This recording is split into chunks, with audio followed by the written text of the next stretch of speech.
Good day, sir. Viewers, if you are watching, click on the like button, drop your comment and share this program to others.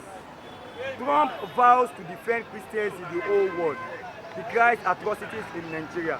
Does this mean he would defend the Christians in the northern part of this country to stop the Christian genocide that is happening, especially to the Igbos?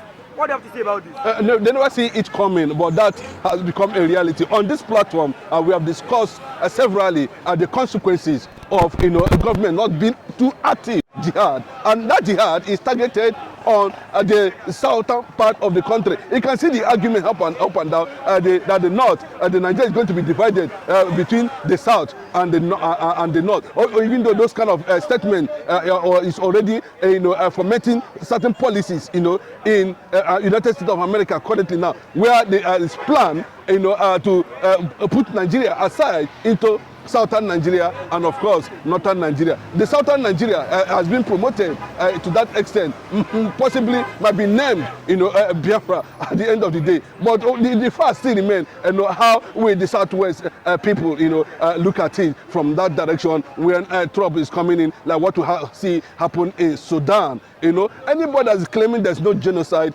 in Nigeria is not saying the fact. You can see that kind of decisive decision taken by the United States of America. I will celebrate, Randy Moore, and we celebrate, Ted Cruz. We celebrate these people because they come out with something that the Nigerian government never see it, coming anyway.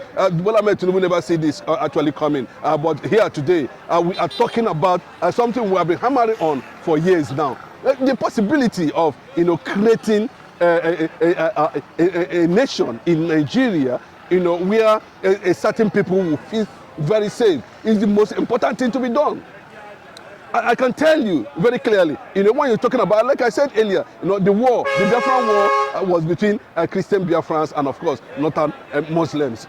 I don't know how they're going to fracture it. But my appeal that now that the United States government is focusing on Nigeria, there'll be no way out until the solution comes. And I can tell you, there's this clash between the Sultan of Sokoto and Ted Cruz. It's been believed that Sultan of Sokoto has links with, Al-Qaeda and the rest of them, in the network. And this has taken roots, deeply in the north. There's no doubt about it. If you look at the number of people that were killed in Nigeria by jihadists, Boko Haram, we'll name them, all kind of, Islamic sects, greater number of them are, Christians. Unfortunately, Bola Ahmed Tinubu, does not know what to do now. The international arrangement has finally, connections, diplomatic channels has already been severed, across the world. Bola Ahmed Tinubu, Nigeria is on his own now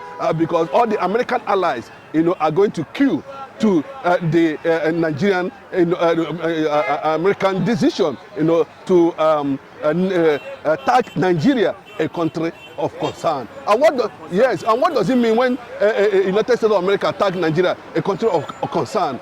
It means that you get to a point where all the strategic policies will be planted completely in Nigeria, and we are going to see U.S. military presence, here in Nigeria, and there's nothing anybody can do about it. Yes, I listened to Ali Ndume. I listened to some analysts, talking about it. I listened to one Adamutu from the north. I listened to other people, making statements about what are they going to do now that it has become a global thing. And Nigeria actually has a very bad record, when it comes to human rights. And you look at the kind of word, Donald Trump used against Nigeria, the most disgraceful nation on earth. That was the called Nigeria, the most disgraceful nation on earth, most disgraceful nation on earth. What does that tell you? It talks about leadership and the consequences of re-electing. Bola Ahmed Tinubu 2027 is going to be a Herculean task.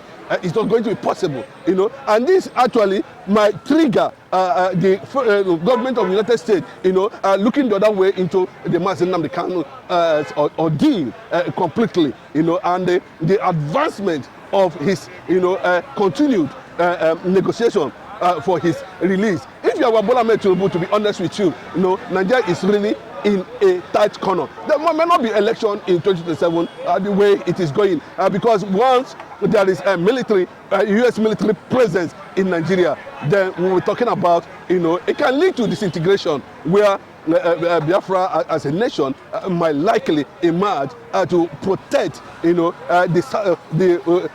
West African, Sahel nations. And let me give you an insight why why Biafra will be a strong ally, of the United Nations, and of course America at the end of the day, if being powered by the United States of America. We don't require anything, just one single executive order from the presidency of Donald Trump. All is settled, and that is it. There will be jubilation. And remember too, how are they going to structure it? Because the most prominent nation now, the newest nation that are gain momentum in terms of agitation for sovereignty is Biafra, and it has gotten deep within American, international, and African policies. We are seeing that advanced stage at that level, and they have been on this for a very long time. I will commend some of these people for being able to attract world attention. And remember too, a lot of people are surprised that Nigerian pastors, prominent pastors, are not saying anything concerning that, just because a Sultan of Yoruba extraction is the president. Apart from the woman over there in Plateau who called on Trump on a viral video to come and rescue Christians in Nigeria. That has attracted sympathy. And where they are headed, yes, according to Ochudoma, is that the southern part of the country, the Biafran territories, let me put it that way, will be a refugee for all Christians in the west, and of course in the middle belt and in the north, and that is what we are heading to. So the disintegration and the US military presence will see to a peaceful and successful disintegration of Nigeria, where everything will work towards restoration of Biafra as a sovereign entity and a deep ally of the United States of America and their coalition forces. And that's why the military need to be stationed there, and that's one of the things that Nigerian government failed to understand, that when you become a country of concern, America only is the only vector power in the world. Like I said, just one executive order and everything is gone, and that is what it is. The Christians have suffered, so much in Nigeria. I can tell you, close to millions of Christians have been murdered under Conquest agenda and the rest of them. And Bola Tinubu government seems not to be trusted, with the way things are going now, currently now. You can see, the top marginalization and the current political conquest that is going on in the eastern part of the country. Where the 5 states we are being shortlisted to just 2 ministers, and all that. And you can see the mass movement of the governors to APC, that have already been tagged as a terrorist organization. I want to say kudos to, because what is actually coming to Nigeria is the first Jewish nation in Africa. There's no two words about it. You cannot pretend about it. It is a reality, and that's why I told some people, we don't need Nigeria, to negotiate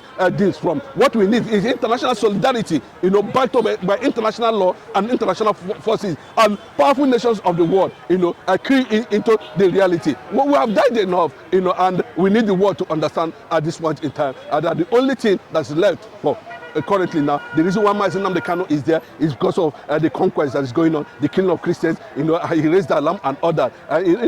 So I don't know how that is going to come on the side of Omotosho and Mazi Nnamdi Kanu at the end of the day. But that is the game now. The United States of America, has tagged Nigeria a country of concern, meaning we are soon going to experience U.S. military presence that will see to the final disintegration of Nigeria. Viewers, if you are still watching, click on the like button, drop your comment and share this program. Do you believe, but some are saying the U.S. cannot help Nigeria without benefiting anything? Okay, let them benefit so that we'll be able to have peace. The Northern Caliphate has threatened Donald Trump already, and they're saying it very clearly. One Sharia, one Nigeria. And there's no two ways about it. That means they are ready for fight with the U.S. government. That's the truth. They are ready to question the rationale, of U.S. intervention into conflicts that have been happening in Nigeria for over 60 years now. I think it is time for balkanization of Nigeria. It is time for disintegration of Nigeria. And I can tell you there is panic everywhere in Aso Rock. The only place that are going to experience peace is the ally of the south and south part of the country, which might be seen as the major Biafran enclave at the end of the day. Nigeria will not be. The only thing is that they should make it fast, because what the northern, the middle belt have already taken a stand. That once Biafra is declared, they are going to move to where they can be tolerated. And what all that means, that's the Biafran, sovereignty land and all that. Then in the southwest, the north might likely want to battle their presence, given the fact that 50% of Southwesterners are Muslims, and there is going to be a very serious battle at the end of the day. And they're saying in the next 40 years from now, the entire Southwest will collapse under Islam completely if nothing is being done. And that's what the Sultan of Sokoto is defending in their position when the American congressman, Ted Cruz, accused him of having links with Al-Qaeda and the killing of Christians. The killing of Christians is not it's not a fake story. It's a reality, and it has proved. And we are seeing that the only thing that is remaining is the target of these people is completely Biafra, and up to now they are still killing. So I want a situation where this thing can be done fast. If Nigeria refuses to take action, the only action the government Tinubu need to do now, is to restructure Nigeria, return Nigeria to regionalism, and allow regional government to take effect with immediately. Return Nigeria to Aburi. Yes, there's no two ways about it. This is how many years now? I can see the level of marginalization of the Igbo people. We are in this present government, we don't have ministers, and you can see the level of oppression, and still these people are coming out to celebrate. It is a sign of, when you are not giving political presence and the national presence within the space of things, you are gradually collapsing into uncertainty of conquest, and that's the message. Thank you. Viewers, if you're still online, make sure you subscribe if you have not done so. Click on the like button and also drop a comment and share to others. God bless you and have a nice day.